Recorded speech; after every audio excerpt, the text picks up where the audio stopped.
छत्तीसगढ़ के विभिन्न जनहित मुद्दों पर प्रेस वार्ता करते हुए प्रदेश प्रभारी ने कहा, राज्य सरकार ने केवल छलने का काम किया है। प्रदेश में सबसे बड़ी समस्या बेरोजगारी की है, जहां 17 लाख से अधिक युवा यहां बेरोजगार हैं। आगे प्रदेश प्रभारी ने कहा है कि ये आंकड़ा दर्ज है, जबकि इससे कहीं ज्यादा जो आंकड़े दर्ज नहीं है उसमें बेरोजगारी है। वहीं राज्य सरकार सरकारी नौकरी देने के बाद युवाओं को बेरोजगार कर रही है। जहां बीएड सहायक शिक्षकों को बर्खास्त किया गया है, जबकि उसमें उनकी कोई भी गलती नहीं थी। वहीं अनियमित कर्मचारियों की संख्या प्रदेश में अधिक है, जहां राज्य सरकार उन्हें कभी भी निकालने की धमकी दे देती है। इसके अलावा बहुत सी ऐसी समस्याएं हैं जिसे आम आदमी पार्टी प्रमुखता से उठाएगा। हमारी ताकत कम नहीं हुई है। त्रिस्तरीय पंचायत चुनाव में हमारे 100 से अधिक लोग चुनकर आए हैं। हम पूरी ताकत से लोगों की समस्या का समाधान करवाएंगे। देखिए, छत्तीसगढ़ में आम आदमी पार्टी शुरू से ही काम करते आ रही है, काम कभी रुका नहीं। आप अभी जो त्रिस्तरीय चुनाव हुए उसके परिणाम से देख सकते हैं, 100 से ज़्यादा हमारे सदस्य अलग अलग जगह पर जीते हुए। विजय जी हमारे साथ में बैठे हैं, इधर देव लाल नरेठी जी हमारे साथ बैठे हुए हैं। इस बात का प्रमाण है कि हम ज़मीन पे काम कर रहे हैं और ये एक लगातार एक कंटिन्यूअस प्रोसेस है। हमारी राजनीति जैसा कि स्पष्ट है हमारी पुराने वादों से, हमारी बातों से, कि स्कूल, हॉस्पिटल, गुड गवर्नेंस, जनता के लिए काम करने, काम की राजनीति, हमारी राजनीति वो जारी रहे। देखिए, आज हम सबके सामने एक बहुत बड़ा मुद्दा और प्रश्न ये है कि हर घर में अभी बेरोज़गार हैं। कोई भी घर आपको ऐसा नहीं मिलेगा जहाँ पे अगर शिक्षित युवा है तो वो भी बेरोज़गार है, और अगर युवा अशिक्षित रह गया है तो वो भी बेरोज़गार है। बेरोज़गारी की समस्या एक बहुत भयंकर रूप ले ली है और ये बहुत भयंकर रूप लेते जा रही है। आज अगर देखेंगे पूरे छत्तीसगढ़ में तो 17 लाख के आसपास अनएम्प्लॉयड यूथ हैं, जो रिकॉर्ड बुक में है। जो रिकॉर्ड बुक में नहीं है वो तो समझ लो कि और लाखों की संख्या में बहुत ज़्यादा है।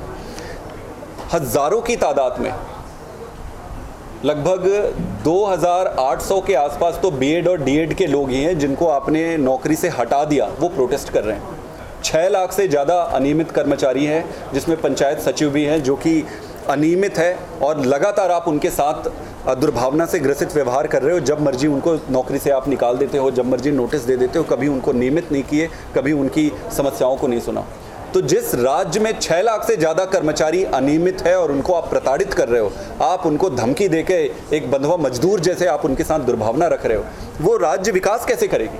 जिसके 17 लाख से ज़्यादा युवा बेरोजगार हैं, उसको भी आप छोड़ दीजिए। मैं आपको बताऊं, 63,000 से ज़्यादा ऐसे वैकेंसीज़ हैं जो स्कूल डिपार्टमेंट में, एजुकेशन डिपार्टमेंट में। इसमें टीचर्स हैं, सहायक जो शिक्षक हैं, प्राचार्य हैं।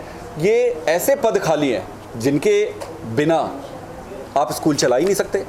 एक तरफ आपके ऐसे स्कूल है जहाँ पे आपके पास टीचर्स ही नहीं है, कई ऐसे स्कूल है जहाँ पे सिर्फ एक टीचर है और उस एक टीचर के दम पे आप स्कूल चला रहे हैं। दूसरी तरफ सरकार एक ये नियम लेकर आई है कि वह स्कूल का 90% से ज़्यादा रिजल्ट आना चाहिए। भाई साहब, मुझे ये बताओ, जब वहाँ पर व्यवस्थागत परिवर्तन नहीं किया गया है स्कूल में, तो अचानक ये 90% रिजल्ट कहाँ से आ जाएगा?